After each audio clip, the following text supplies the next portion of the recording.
And so it's inspiring to hear such a frightening and kind of traumatizing story that brought so much good out of it.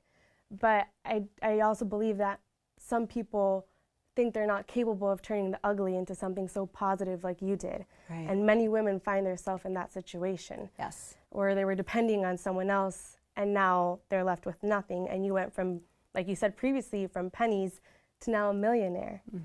And So let me ask you this. People like horror stories, they don't like good stories. So what was during this why period, this a questioning of life period, what were some of the most horrible things that most people are afraid of that you had to face? Oh boy.